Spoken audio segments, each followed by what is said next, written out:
तो पीसीओडी के पार्ट 1 में मैंने आपको बताया कि ये ऑब्वियसली एक लाइफस्टाइल डिसऑर्डर है। तो अगर लाइफस्टाइल डिसऑर्डर है तो इसका ट्रीटमेंट क्या होगा? ट्रीटमेंट ऑब्वियसली इसका लाइफस्टाइल मॉडिफिकेशन होगी, राइट? लेकिन ये डिसऑर्डर है क्या? क्यों होता है? क्या सिम्टम्स है? How is a female gonna present with this thing and इसके आगे कॉन्सिक्वेंसेस क्या हो सकते हैं? Now in this video we will discuss all that, right? तो चलिए let's discuss about all that. तो मैं शुरू से ही बोलती आ रही हूँ कि ये एक हार्मोनल डिसऑर्डर है। बेसिकली एक हार्मोनल इम्बैलेंस हो रहा है। तो किस हार्मोन का हो रहा है? ऐसा क्या हो रहा है? आपकी बॉडी में एंड्रोजन की सिक्रीशन ज़्यादा बढ़ गई हैं। देखिए, एंड्रोजन्स जो हैं उनमें टेस्टोस्टेरॉन जो मेल हार्मोन है वो एक औरत के शरीर में जब ज़्यादा बढ़ने लग जाता है तब ये पीसीओडी जैसी बीमारियां हमारे शरीर में होने लगती हैं। तो कहने का मतलब ये है कि जब एक औरत के अंदर मर्दाना हार्मोन यानी कि टेस्टोस्टेरॉन की मात्रा ज़्यादा होगी तब इस तरीके की बीमारियां ज़्यादा होगी। Number 1 this the increase in the testosterone levels. Number 2 is insulin resistance. कहा जाता है कि insulin resistance is the key for the causation of PCOD, यानी कि insulin resistance सबसे बड़ा कॉज है पॉलीसिस्टिक ओवेरियन डिसीज होने का। तो इंसुलिन रेजिस्टेंस से पीसीओडी होता है या पीसीओडी से इंसुलिन रेजिस्टेंस है? This is again a question mark. मुर्गी पहले आई या अंडा पहले आया? जैसे इस चीज़ की क्लैरिटी आज तक नहीं है, इस तरीके से इस चीज़ की भी क्लैरिटी नहीं है कि इंसुलिन रेजिस्टेंस के चलते पीसीओडी हुआ या पीसीओडी हुआ तब इंसुलिन रेजिस्टेंस हुआ। लेकिन एक बात तो मानने वाली है कि अगर पीसीओडी है तो इंसुलिन रेजिस्टेंस आपको डेवलप हो जाएगा, और अगर इंसुलिन रेजिस्टेंस आप में है तो सूनर और लॉन्गर आपको पीसीओडी होने के पूरे चांसेस हैं। तो दूसरी बात ये हुई। तीसरी बात ये हुई कि फीमेल हार्मोन्स में इम्बैलेंस हो जाता है। टेस्टोस्टेरॉन लेवल्स भले ही ज़्यादा बढ़ गए, जो फीमेल के मेजर हार्मोन्स हैं oestrogen, progesterone, follicle stimulating hormone, luteinizing hormone, इन सब में भी उबड़ खाबड़ सब हो जाएगा। जो बढ़ना चाहिए वो बढ़ेगा नहीं, जो कम रहना चाहिए वो ज़्यादा होगा, जो ज़्यादा होना चाहिए वो कम हो जाएगा। तो ये सारी प्रॉब्लम्स भी आ जाती हैं। चौथी चीज़ क्या है कि आपके अंडाशय से यानी कि आपकी ओवरी से अंडा नहीं बन पाता। You will have an ovulatory cycles, आपकी ओवरीज में अंडा नहीं बनेगा। क्यों नहीं बनेगा अंडा, और अंडा कैसे बनता है? देखिए, आपकी ओवरीज काम करती हैं हॉर्मोन्स के अंडर, राइट? आपके ब्रेन में एक ग्लैंड होता है जो उनको निर्देश देता है कि they should start secreting this hormone. तो अगर वो हार्मोन नहीं सिक्रीट कर रही हैं, क्यों वो हार्मोन नहीं सिक्रीट कर रही हैं? क्योंकि एंड्रोजेंस के लेवल ज़्यादा बढ़ गए हैं, यानी कि टेस्टोस्टेरॉन का लेवल ज़्यादा बढ़ गया है, जिसके चलते आपकी ओवरी वो वाला हार्मोन नहीं निकाल पाती जिससे कि अंडा फॉलिकल से बाहर निकलता है। बेसिकली एक मेंस्ट्रुअल साइकिल में क्या होता है कि आपकी ओवरीज में फॉलिकल्स बनते हैं, उनमें से एक या दो फॉलिकल मैच्योर होता है। बेसिकली एक ही होता है, वो उतना बड़ा बनता है, मैच्योर होता है, साइकिल की मिड में जाके वो टूटता है, उसमें से अंडा निकलता है। इन केस उसमें मीटिंग होती है, स्पर्म आता है तो बात अलग है, लेकिन अगर वो नहीं होती तो अगले 14 दिन में वो अंडा टूटता है and a female gets her cycle, she gets her periods, that is known as a menstrual cycle. तो इस कंडीशन में क्या होता है पीसीओडी में कि आपके अंडे की क्वालिटी भी गिर जाती है और आपका अंडा बनता ही नहीं है, तो आपकी साइकिल्स डिसरप्ट हो जाती हैं। तो सबसे पहले आपकी साइकिल्स डिसरप्ट हुई तो किस तरीके से एक फीमेल प्रेजेंट करेगी, यानी कि क्या क्लिनिकल फीचर्स होंगे? एक फीमेल आपकी ओपीडी में आती है with the complaints of irregular periods. Irregular periods में या तो वो बोलेंगी कि उनका पीरियड बहुत स्कैंटी हो गया है, बहुत हल्का ब्लीडिंग हो रही है, मेंसेस बहुत स्कैंटी हो गए हैं, या वो बोलेगी कि एक एक दो दो तीन तीन महीने तक उनको पीरियड्स आ नहीं रहा। तो ये मेजर एक इशू आता है, ये मेजर एक सिम्टम होता है जिससे कि एक औरत प्रेजेंट करती है, एक फीमेल प्रेजेंट करती है आपकी ओपीडी में आकर आपके पास। उसके साथ वो क्या कहती हैं, because there is a rise in the male hormones, तो उनके चेहरे पर मोटे मोटे एक्ने या पिंपल्स आने शुरू हो जाते हैं, सिस्टिक एक्ने होते हैं। ठीक है, दूसरी चीज़ ये हुई। तीसरी चीज़ उनका हेयर लॉस, बाल उनके स्कैल्प से हेयर लॉस होना शुरू हो जाता है। और चौथी चीज़ हिर्सुटिज्म जिसे कहते हैं, उसमें क्या होता है कि unwanted hair, a female doesn't want hair on her face, she doesn't want hair on her chest, तो she will get hair on the unwanted areas where there is, जहाँ पर उसकी बॉडी में हेयर नहीं होने चाहिए, तो that is known as hirsutism. तो इन सब क्लिनिकल फीचर्स के साथ एक फीमेल आपके पास आती है। Along with that what she complains is कि उनका वेट गेन हो रहा है। अब वेट गेन कैसे होता है? देखिए, मैंने आपको बताया कि insulin resistance plays a key role in the development of polycystic ovarian disease. तो क्या होता है? देखिए, जब इंसुलिन रेजिस्टेंस होता है, यानी कि आपके शरीर में इंसुलिन की मात्रा तो बढ़ रही है, लेकिन आपका शरीर, आपकी बॉडी आपके शरीर से जनरेटेड इंसुलिन को पहचान नहीं पा रहा। तो जब वो पहचान नहीं पा रहा, तो ग्लूकोज मेटाबॉलिज्म की तो हो गई, इट विल गो हेवायर, सब प्रॉब्लम ग्लूकोज मेटाबॉलिज्म में हो जाएगी। और ग्लूकोज मेटाबॉलिज्म में प्रॉब्लम होने से क्या परेशानी होगी कि जो ग्लूकोज बॉडी यूटिलाइज करती है, सेल्स में ले जाती है, वो नहीं ले जा पाती, और वो ग्लूकोज चर्बी में तब्दील हो जाता है। और चर्बी में तब्दील होने से क्या होगा? दो चीज़ें होंगी, एक तो आपका लिपिड प्रोफाइल बढ़ जाएगा, और अगर आपका लिपिड प्रोफाइल बढ़ गया तो आगे जाके क्या हो सकता है?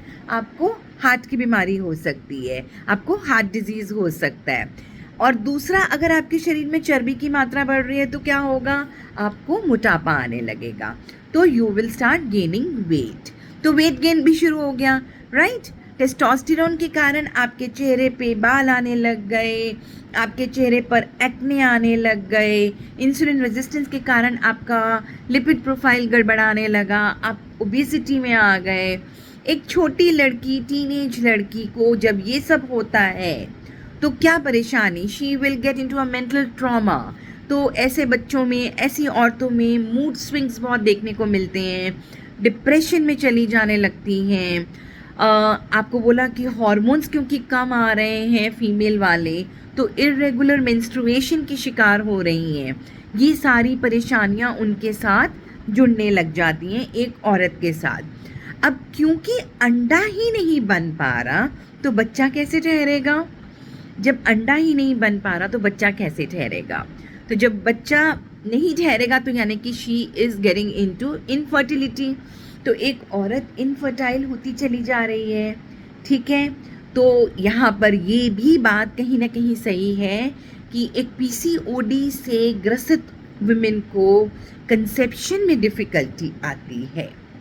ये बात बिल्कुल सही है। अब सवाल उठता है कि कुछ लोग ये बोलते हैं कि ऐसी बच्चियों की शादी आप जल्दी कर दीजिए ताकि they get a baby as early as possible, so that after the pregnancy, after the delivery, the PCOD is relieved. So is it right or is it wrong? क्या ये बात सच है कि ऐसी बच्चियों की शादी जल्दी कर देनी चाहिए ताकि वो जल्दी कंसीव करें, जल्दी से बेबी हो जाए और तब ये PCOD ठीक होगा? तो देखिए, I will not go in favour of this. मैं मानती हूँ कि प्रेगनेंसी जब हो जाती है तो सारे हार्मोन्स रीशेड्यूल हो जाते हैं और बहुत चांसेस है कि पीसीओडी को करेक्ट होने के चांसेस टू एन एक्सटेंट रहते हैं। बट दैट डजंट मीन कि आप एक कच्ची लड़की, एक छोटी बच्ची, एक teenage girl who doesn't even know, जिसको अपने आप को संभालना नहीं आता, just for the heck of the reason that she should get pregnant soon and she should get rid of this disease, you just get her married. This is not an answer to the question. इसके लिए और बहुत सी चीज़ें हैं.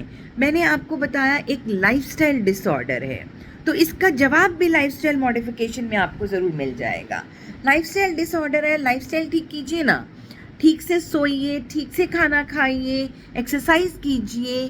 Stress को अपनी ज़िंदगी से, देखिए कहना बहुत आसान है, करना बहुत मुश्किल है, पर कोशिश कीजिए कि स्ट्रेस आपकी लाइफ में ज़्यादा ना रहे. अगर ज़्यादा स्ट्रेस नहीं रहेगा तो आप पीसीओडी से जल्दी ठीक भी हो सकते हैं. और PCOD is 100% curable and reversible.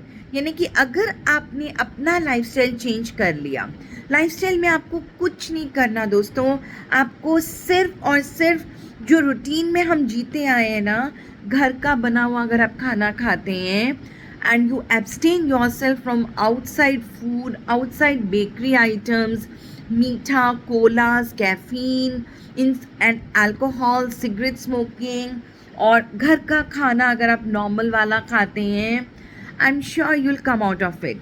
Time से सोना सीखिए. आई mean this is an advice for this generation kids कि बच्चों 10 या 11 का समय जो होता है ना, ये कम समय नहीं होता. इफ़ यू स्लीप बाय 10 और 11 in the night and you get up by 6 और 6:30 इन द मॉर्निंग, आपकी बॉडी में हॉर्मोन्स की कोई परेशानी ज़्यादातर करके नहीं आएगी, बिकॉज आपने बॉडी के सर्केडियन रिदम को मेंटेन रखा है. तो आपकी बॉडी नेचुरली आपके हॉर्मोन्स को बिल्कुल ठीक रखेगी. दिन छोटा नहीं होता कि आप 11 बजे तक या 10 बजे तक अपने काम ख़त्म नहीं कर सकते. वाई कांट, जो आपने उसके बाद करना है, why can't you do that before that? उस टाइम को क्यों नहीं यूटिलाइज कर सकते? इट्स जस्ट बस करना नहीं चाहते हैं, you know it. I am not, again I am saying, I am not going to blame anyone. अगर आप अपने खाने पीने में थोड़ा ध्यान रखेंगे, एक्सरसाइज करेंगे, सिर्फ do not be just couch potatoes, just get up and do some kind of exercise, whatever you like, whatever form you like. आपको कार्डियो अच्छी लगती है, you wanna run, you want to walk, you want to skip, you want to swim, you want to go for yoga. Yoga is very good, it increases your circulation, आपकी circulation को अच्छा करता है, और PCOD के लिए योगा बहुत अच्छा है. और उसके अलावा योगा आपके मेंटल स्ट्रेस को भी कम करता है, आपकी बॉडी से एंजाइटी और डिप्रेशन को बाहर निकालता है. So if you want to get into yoga, it is a good choice, very very good choice, right. तो ये मैंने कहीं ना कहीं आपको लाइफस्टाइल मॉडिफिकेशन के बारे में भी जानकारी दे दी. अब कुछ लोग कहते हैं कि जिनको पीसीओडी है, they become prone to having cancers in the, आगे जाके उनको कैंसर हो सकता है. तो देखिए, आगे जाके किसको क्या होता है इसकी किसी के पास कोई गारंटी नहीं है. तो आज की तारीख में ये डरना कि अगर मैं पीसीओडी से ग्रसित हूँ तो मुझे कैंसर हो जाएगा, this is, I will say, I mean this is nothing to be worried about. आगे किसको क्या होता है किसी के बारे में कुछ नहीं कह सकते. हाँ, टू एन एक्सटेंट थोड़ा सा कहा जाता है कि ज़्यादा चांसेस हो जाते हैं comparable to a female who doesn't have this disorder of endometrial cancer. But मैं इस चीज़ को बहुत ज़्यादा तवज्जो देना नहीं चाहती, because you need not worry about that. But yes, another important thing is, देखिए PCOD again is a metabolic disorder. कहीं ना कहीं आपके बॉडी के मेटाबॉलिज्म को इसने पूरा हिला दिया है. एक इंसुलिन रेजिस्टेंस जब आपकी बॉडी में आ जाती है तो आपको, ये तो मैं मेरे तमाम वीडियोस में मैंने इंसुलिन रेजिस्टेंस के बारे में बहुत जिक्र किया है, और मैंने बताया कि जब इंसुलिन रेजिस्टेंस आती है तो आगे जाके डायबिटीज़ होने के चांसेस बहुत बढ़ जाते हैं. तो ऐसी औरतों में जेस्टेशनल डायबिटीज़ पहले, यानी कि प्रेगनेंसी के दौरान डायबिटीज़ पहले, और आगे जाके ज़िंदगी में डायबिटीज़ होने के चांसेस बढ़ जाते हैं. और क्योंकि चर्बी ज़्यादा बढ़ रही है, वज़न ज़्यादा बढ़ रहा है, लिपिड प्रोफाइल डीरेंज हो रहा है, तो हार्ट डिजीज़ के चांसेस भी टू एन एक्सटेंट बढ़ने के चांसेस हो जाते हैं. तो कहने का मतलब ये है कि I am not scaring anyone, I am just trying to give you the awareness सिर्फ ये है कि it is a lifestyle disorder, it is a metabolic disorder. Yes, to an extent इसमें genes does play a role, genes का थोड़ा सा role ज़रूर होता है पीसीओडी में, लेकिन अगर आप अपने लाइफस्टाइल को ठीक करके चलेंगे ना तो आप इससे पूरी तरीके से निजात पा सकते हैं और आपको कोई परेशानी नहीं होगी। दूसरी इम्पॉर्टेंट चीज़ है कि इसका ट्रीटमेंट क्या है। तो जी हाँ, इसका ट्रीटमेंट 2 भागों में रहा। 3 से 6 महीने तक दवाई दी जाती है। और दवाई क्या दी जाएगी? ऑब्वियसली क्योंकि आपकी साइकिल्स बिल्कुल डिसरप्टेड हैं, इरेगुलर साइकिल्स हैं, तो आपकी साइकिल्स को रेगुलर करने के लिए आपको OCPs दी जाती हैं, यानी कि ओरल कॉन्ट्रासेप्टिव पिल्स दी जाती हैं, जो 21 दिन के लिए देते हैं हम लोग। 21 दिन की साइकिल होती है। 21 दिन के बाद we ask the female to stop it and she will get that withdrawal bleed, यानी कि उसको पीरियड आ जाएगा। उसके पीरियड के 5वें दिन से again she will get into this OCPs और वो नेक्स्ट साइकिल लेगी। तो we give this for 3 to 6 months so that her cycles are regularized, और उसके बाद then we try to stop it। और इसके अलावा क्योंकि इंसुलिन रेजिस्टेंस ऑलरेडी है तो we want to put the patient on metformin. तो मेटफॉर्मिन ड्रग देते हैं, पर उसका ये मतलब नहीं है, ये सोचने की भी ज़रूरत नहीं है कि मुझे शुगर हो गई क्या, मैं तो बहुत छोटी हूँ और अभी से मैं ये दवा ले रही हूँ। तो बेटा, ये मेटफॉर्मिन इज़ नॉट ओनली कि आपको शुगर हो गई है, बट क्योंकि आपको आगे जाके शुगर हो सकती है और क्योंकि इंसुलिन रेजिस्टेंस आपकी सेंट्रल प्रॉब्लम है फॉर पीसीओडी, इसलिए हम मेटफॉर्मिन देते हैं। लेकिन ये सारे ड्रग्स 3 to 6 months दी जाती हैं। Along with that, if lifestyle modification is done religiously and if your stress is controlled religiously, तो आप तो इसमें से पूरी तरीके से बाहर निकल सकते हैं, राइट? आई होप वीडियो आपको अच्छा लगेगा, इन्फॉर्मेटिव लगेगा। अच्छा लगे तो प्लीज़ मेरे चैनल को सब्सक्राइब कीजिए, लाइक कीजिए और अपने सवाल इसमें पोस्ट कीजिए। और चैनल, इस वीडियो की शुरुआत में जो मैंने पूछा था, वुड यू बी एबल, क्या आप इसको डायग्नोस कर पाए थे? अगर कर पाए थे तो प्लीज़ सच उसमें लिख कर दीजिए। Thank you so much, bye bye, have a wonderful day.